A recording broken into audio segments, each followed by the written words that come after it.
오늘은 예수님이 받은 상처의 효력, 그런 제목으로 하나님의 말씀을 대언하고자 합니다. 어제 신문을 봤더니 비판하는 기사가 실렸어요. 어떤 기자가 비판을 했는데 대학생 동거 커플이 10명 중에 1명이다, 그런 내용이었습니다. 대학생들이 멀리 부모를 떠나서 대학 생활을 하다 보니까 너무 외로우니까 남녀가 커플이 돼가지고 아무런 조건 없이 결혼하겠다는 그런 조건 없이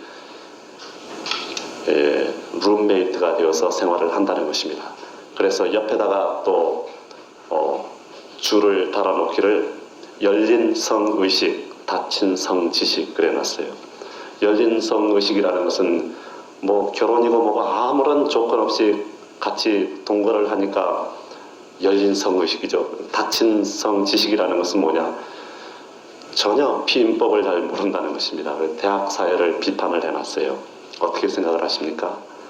또 한 독자가 독자 투고란에다가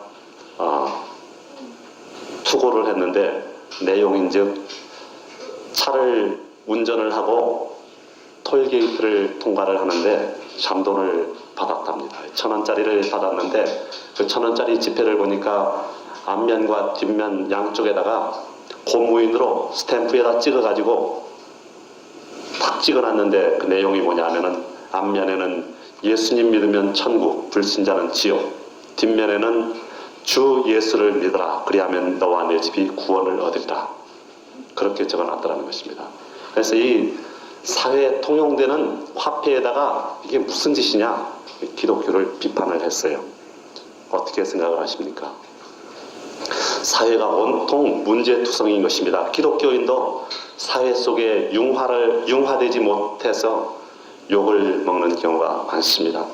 우리는 예수 믿는다고 해서 이 기독교의 울타리 안에 갇혀가지고 기독교 편이 돼가지고 사회와 격리돼서는 안 되는 것입니다. 우리는 예수 사람이 돼서 사회와 융합하고 사회 속에서 빛과 소금의 역할을 해야만 되는 것입니다. 그리고 작은 상황도 그냥 넘기지 말고 관심을 가지고 기독교적인 시각으로 해석을 할 줄을 알아야만 된다는 것입니다.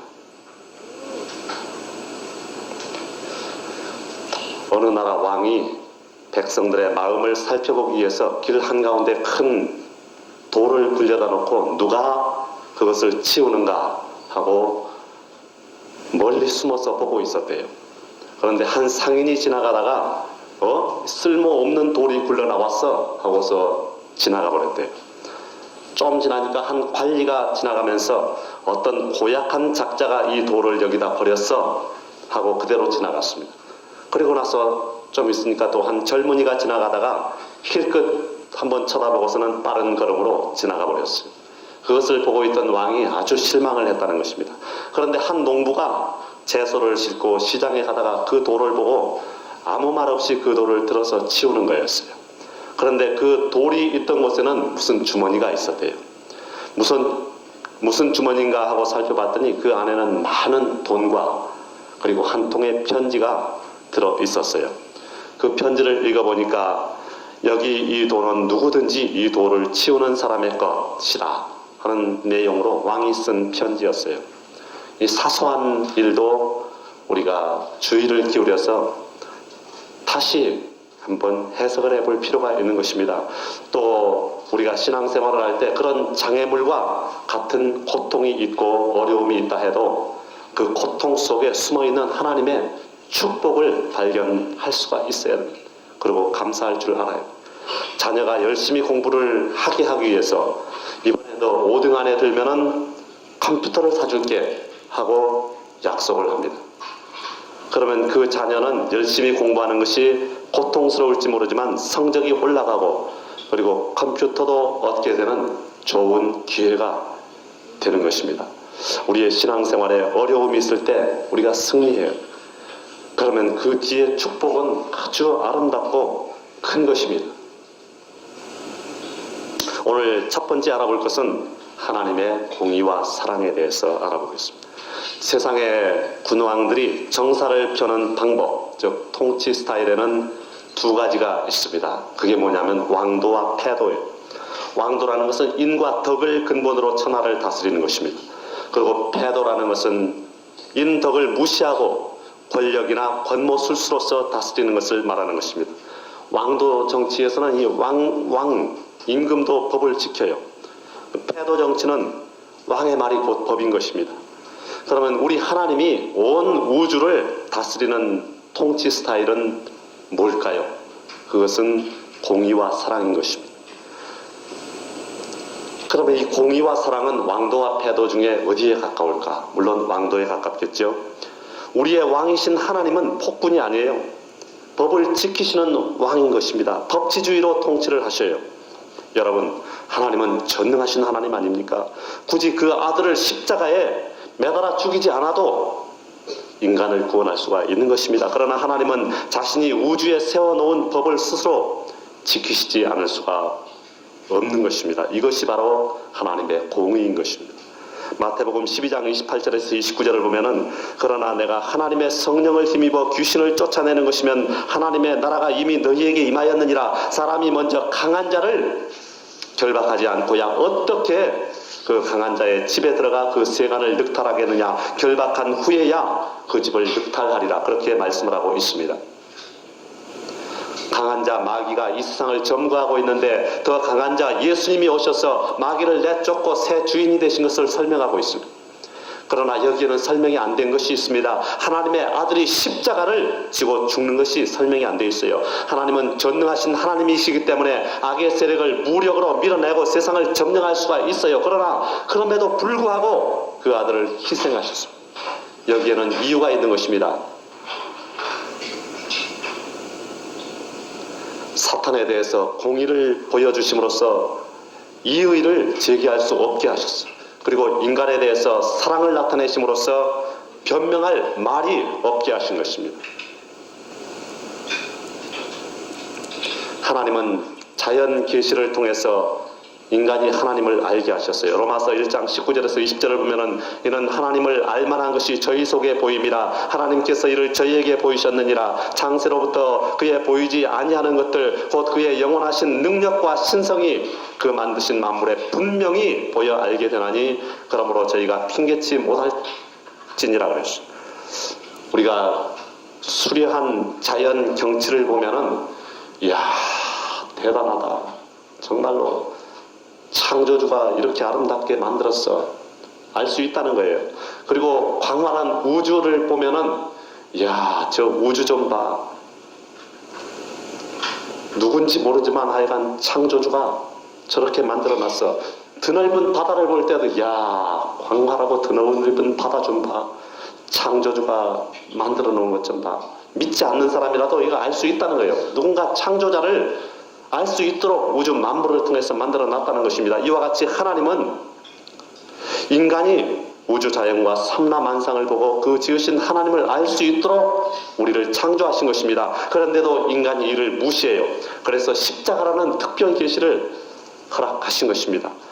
자연이라는 대타로는 한계가 있음을 아신 하나님이 그 아들을 직접 보내셔서 자신을 계시하신 거예요. 그리고는 마침내 십자가를 지고 죽게 하셨으니 여기에 하나님의 공의와 사랑이 나타나 있는 것입니다. 오늘 두 번째 알아보고 싶은 것은 예수님이 받은 상처의 효력이 무엇인가 하는 것입니다. 인터넷에 들어갔더니 어떤 분이 기고한 글이 있어요. 제목이 뭐냐 하면은 예수 재판, 체포에서 선고까지 위법투성이, 그런 제목을 달았어요. 예수님이 체포를 당해가지고 사형 선고를 받기까지를 법적으로 분석을 해놨어요. 물론 오늘날의 형사법 체계로 분석을 해놓은 것입니다. 그 내용을 보니까 서기 29년 12월 어느 날 자신을 하나님의 아들이라고 주장하는 예수에 대한 재판이 열렸다는 것입니다.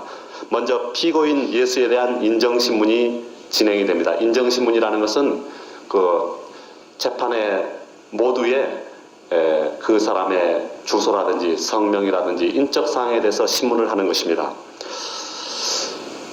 베들레헴 마곡간에서 갈릴리 사람 요셉과 마리아의 아들로 태어난 33세 젊은이 가롯 유다의 고발로 겟세마네 동산에서 현행범으로 체포되다. 그런 내용이에요.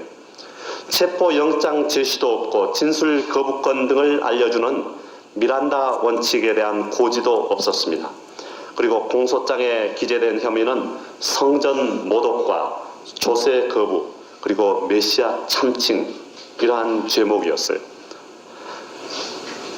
검찰석에는 70여 명의 유대 제사장들과 서기관들이 줄을 지어 앉아 있었습니다.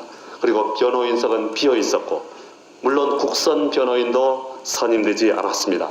빌라도 재판장은 고민에 빠졌어요. 왜냐하면 예수님의 범죄를 입증할 만한 증거가 없었어요. 증인 몇 사람이 법정에 들어서서 거짓 증언을 합니다. 예수가 가이사는 케사르죠. 황제죠. 가이사에게 세금을 내지 못하도록 했다. 그렇게 거짓 증언을 합니다. 그리고 제사장들과 서기관들은 사형을 구형을 했습니다. 그러나 예수님의 혐의는 종교 국가가 아닌 로마에서는 중죄에 해당되지를 않았어요. 빌라도는 채찍 몇 대 형을 선고하겠다 하고서 일어섰습니다. 그러자 제사장들이 발끈하며 공소장 변경을 요구합니다. 뭔가 하면은 왕의 이름을 사칭한 혐의를 추가하겠다는 것입니다. 로마에서는 이 왕명 사칭은 국가 원수 모독으로 사형에 처할 수 있는 중죄였대요. 말하자면 이제 국가보안법 위반으로 사건이 바뀌는 것입니다. 재판장이 선고를 망설이자 유다 방청객들이 난폭해지기 시작합니다. 그들은 예수를 사형에 처하라, 예수를 십자가에 못 박아라 아우성입니다. 이성을 잃은 방청객들을 두려운 눈으로 바라보던 빌라도는 결국 예수에게 사형을 선고합니다. 사형은 골고다 언덕에서 십자가에 못 박는 방법으로 진행이 됩니다. 예수님은 여러분 유죄일까요? 죄가 있을까요? 예수님이 십자가에서 죽음을 맞게 된 데는 종교적인 여러 이유가 있었습니다. 그렇지만 직접적인 원인은 잘못된 재판에서 찾을 수가 있다는 것입니다. 성경에 기록된 예수 재판은 억지 혐의 적용과 법적 절차를 무시한 재판 진행과 그리고 마녀 사냥을 요구하는 백성들에게 휘둘린 재판부의 무리한 판결로 점철이 되어 있다는 거예요. 뒤늦게 이것을 바로잡으려는 노력이 한때 있었다고 합니다. 1948년 이스라엘 건국 후에 신학자들이 이스라엘 대법원에 예수에 대한 재심을 청구했대요. 그들은 말하기를 유대민족이 그동안 주권적인 사법기관을 가지지 못했기 때문에 예수에 대한 재판을 따져볼 기회를 얻지 못했다 하면서 잘못된 재판을 다시 심리해달라 그렇게 요청을 했다는 것입니다. 그러나 이스라엘 대법원은 소송 기록이 없고 신약의 단편적인 기록만이 남아 있을 뿐이라는 이유로 재심 청구를 각하했대요. 잘못된 법을 적용한 결과가 어떻습니까? 예수님을 사형에 처함으로써 위협이 되는 존재를 제거하기 위한 기득권층의 계획은 성공을 했습니다. 이들은 그 과정에서 법을 이용을 했어요. 합법적으로 처리를 한 것입니다. 서울지방법원의 한 부장판사는 말하기를 공정성을 잃은 법 적용이나 잘못된 판결은 한 사람의 인생뿐 아니라 국가나 역사에까지 영향을 미친다. 예수에 대한 재판은 외압에 흔들리지 않는 법과 양심에 따른 재판의 중요성을 다시 한번 생각하게 한다. 이렇게 말을 했다고 합니다. 이렇게 억지 혐의를 적용을 하고 절차를 무시하고 사형 판결을 내렸는데 그 목적이 무엇이냐?